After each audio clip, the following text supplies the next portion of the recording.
daughter of former President Rodrigo Duterte. My family and I would like to express our heartfelt gratitude for the unwavering support and solidarity you have shown during this dark time.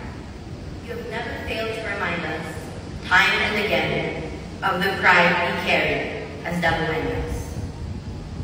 I kindly ask for your continuous prayers for my father, our tatay's health, since he is not being administered his medication as of the moment.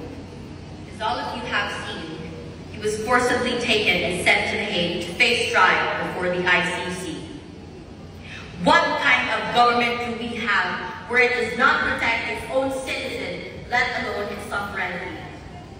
This is oppression and persecution. Now is not the time to be silent. Now is the time to let our voices be heard throughout the world. Free former President Rodrigo Duterte. We have no time for tears, only faith and the will to fight for what is just. I ask everyone to remain strong, alert, and vigilant amidst this time.